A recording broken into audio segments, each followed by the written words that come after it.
The movie opens up with a family traveling to their new home in the suburbs. Inside the car, a little girl, Ida, seems annoyed by her autistic sister Anna, who is always humming. Out of anger, she pinches her hard, but Anna feels no pain. In the next scene, the family arrives at their new home and the children begin exploring the empty rooms. Soon, Ida goes to a nearby lake where she notices an earthworm crawling. She steps on the earthworm multiple times until it dies. Just then, Ida notices a boy looking at her from the other side of the lake. The next day, she visits the playground and finds a number of grown-ups playing football. She goes near them and keeps on looking at their game, but none of them give her any attention. Later, Ben, the boy whom she saw across the lake, arrives there and befriends her. After that, he takes Ida into the woods and shows her his superpower. He asks Ida to drop a bottle cap and changes its direction as it falls. Ida tries to do the same but fails. Shortly after, she returns home and tells her parents about Ben's powers, but none of them seem to believe her. Seeing her parents giving more attention to Anna, Ida feels jealous. Hence, she puts a broken piece of glass inside her shoes. After some time, the mom, Henriette, takes Anna for a walk, and the little girl puts on the same shoes. Surprisingly, she doesn't even flinch, indicating that she doesn't feel any pain. The scene then shifts to Aisha, another girl living in a nearby building. She is playing with her doll while her cat sits aside. Later, when she puts on her shoes to go outside, she gets injured as if there is something sharp in her shoes. But when she looks at her wound, the blood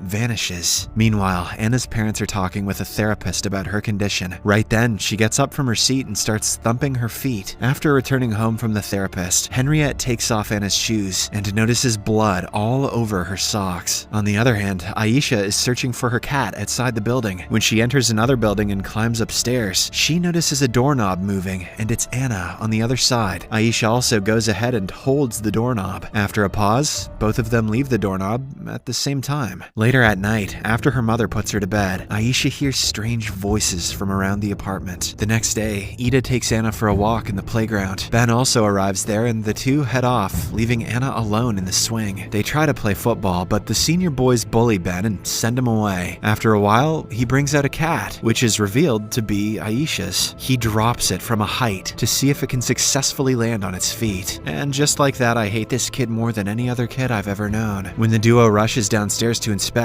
they find the cat lying on the floor, injured. Ben immediately finishes it off to put it out of its misery. Yep, I hate this child. Ida, clearly bothered by this, simply walks away. On reaching the park, she finds Anna playing with Aisha. It appears as if the two have formed a connection between them. The next day, Ida leaves her sister to play with Aisha and walks towards the basement to inspect the dead cat. However, she is shocked to find the cat missing. She then returns to her sister and sees her with Ben. They are playing with a frisbee, which keeps spinning for an unusually long time. Ida believes it's Ben's doing, but the latter denies it. He reveals that it's actually being done by her sister, Anna. Following this, Ida asks Ben to show his concentration power off by directing away a falling stone. He does so and asks Aisha to do the same, but she refuses. This makes Ida realize that Aisha's special power is to have telepathic connections with other people. After that, they decide to check if Ben has Aisha's powers of hearing. Ben can easily hear the words when Ida whispers to Aisha, but has difficulty understanding when Ida whispers to Anna. At the same time, Ida gets a call from her mom, asking them to return home for dinner. Once they return, Ida whispers the word shark into her sister's ears, hoping that the others will hear it. Surprisingly, Aisha, who is at her home, draws a shark on her window, while Anna draws one on her magnetic board. Even Ben draws the shark with mud and sand on his table. The next day, Ida and Anna are near the woods, trying to test Ben's ability to hear long distances. Once they reach far, Ida whispers something in Anna's ears, making fun of Ben. Surprisingly, he hears it, and in a fit of rage, he pushes Aisha telepathically. He also throws a stone at Ida. It's on a crash course with her face, but she is able to dodge it in time. When Ben marches towards Aisha to punish her, Anna blocks his way. With this, the two special kids get into a telepathic fight, causing the dirt and branches near them to move. They even end up breaking a large log behind them. Because of the impact, a splinter is lodged deep inside Anna's leg. Ida tells everyone not to worry, as she believes her sister doesn't feel pain. However, Aisha contradicts that she can. She just but cannot express it. After reaching home, Henriette notices Anna's wound and inquires with Ida about where they had been the whole day. Ida tries lying about it, but Henriette scolds her for being irresponsible and reckless. If only she knew they were playing Dragon Ball Z in the woods. The scene then shifts to Ben's apartment where he's playing with his food. He concentrates on a hot boiling pot and makes it move, spilling some water. Ben laughs when he is able to do so. His mother tries to grab the pot but gets her hand burnt in the process. Seeing Ben laughing, she thinks that he's making fun of her and scolds him. At the same time, Ben drops a pan from the shelf, which hits his mother on the head. Surprisingly, Aisha's mother also starts bleeding from her head, but when Aisha tells her about it, she is not able to see the blood. Elsewhere, Ben just stares at his mother while she lies on the floor bleeding. The evil maniac then drops the boiling water on her legs, causing her to scream. Despite this, Ben feels no remorse. If Ben were a real child, I would slap him. I don't even care. I would slap him. The next day, Henriette takes Anna outside and sits on a table reading a book. When she notices Anna playing with Aisha, she approaches and is shocked to hear her daughter speaking. After some days, Ben finally comes out of his house to play, but turns around when he notices the bullies coming towards him. Later at night, when Ben searches for food inside the fridge, we can see his mother still lying on the floor. He then goes inside his room and starts banging a glowing ball to his bed. Meanwhile, a middle-aged man from another apartment is shown, who seems to be controlled by someone. As he walks out of the door and stops at the footbridge, he is also banging a rock in his hand, like Ben was banging the ball before. The boy who bullied Ben in the playground is about to cross the bridge, and as soon as he walks past the man, he silently follows and attacks him with the rock. Ben banged that ball to beat the bullies on the bridge. The following day, Ida wakes up to her parents talking about an incident on the footbridge. Later, Ida and Aisha are warned by their mothers to not go too far, but they do not listen. Ida walks up to the bridge and notices blood around the corner. She then goes to play with Ben, who reveals that he controls other people and makes them do the thing that he wants. He calls it fetching, which is scary. At first, Ida does not believe him, but when Ben controls her and makes her climb the fridge, she becomes scared. Later, as the two are watching the bullies play football, Ben concentrates his powers on one of them and breaks his leg. This scares Ida, and before she notices, Ben is gone. He reaches the woods, where he attacks the approaching Aisha with a stone. The little girl tries to get up, but she starts gasping for breath and falls to the ground. Ben is still not done. He tries to finish Aisha once and for all, but Ida arrives there and pushes him, breaking his concentration. Angry, Ben tries to attack her, but when he sees Anna approaching from afar, he runs away. Anna is the straight-up Gandalf of this world, and Ben better run. Shortly after, Aisha tries to talk with Anna telepathically, warning her to be careful with Ben. At night, when Aisha tries to sleep, she hears Ben thumping his head on the glass window. Terrified, she calls out for her mother, but the latter is busy crying in the kitchen.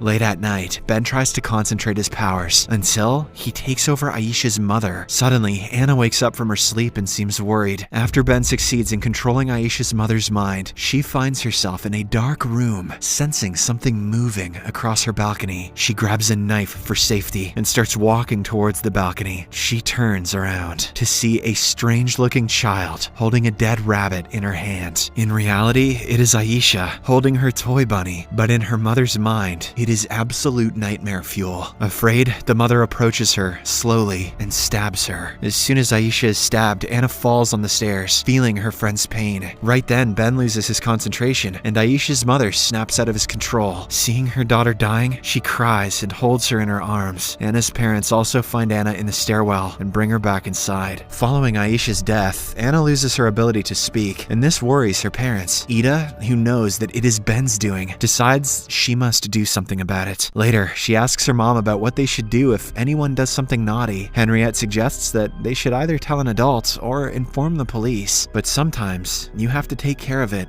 yourself. She also inquires if anyone is being mean to her, but Ida replies that everything is fine. The next day, Ida decides to deal with Ben all by herself. She steals some money from her father's wallet and heads out. She then approaches Ben's apartment, holding a toy plane. Ida asks Ben to join her, and the two reach the same footbridge. When Ben goes to throw the plane, standing on the edge of the bridge, Ida prepares to push the little bastard. But then, a woman spots them and asks them to step away from there. No.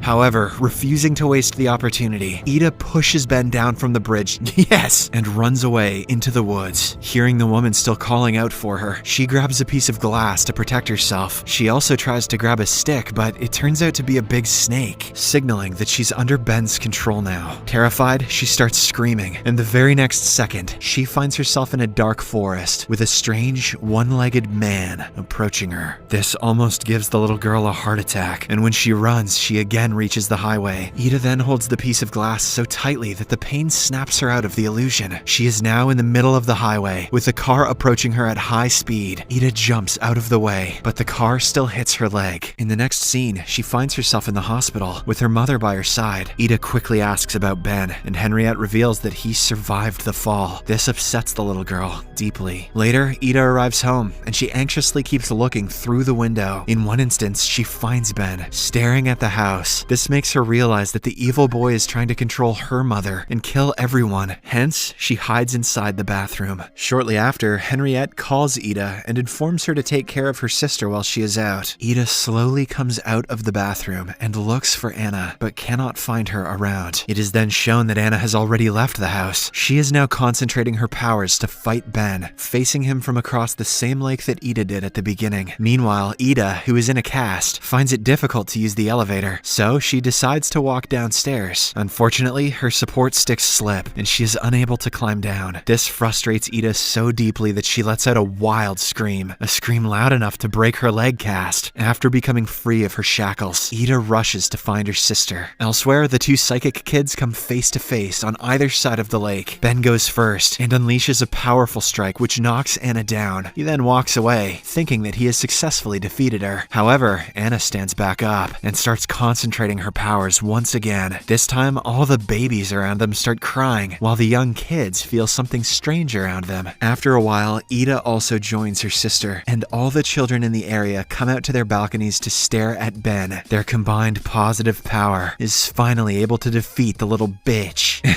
Is finally able to defeat the evil power of Ben, causing him to die on the spot. After this, everyone returns to their home as if nothing happened. In the last scene, Henriette arrives back home and asks Ida about what happened to the cast on her leg. She does not say anything and simply hugs her mother tight. Anna, on the other hand, can be seen scribbling and erasing something on her tablet.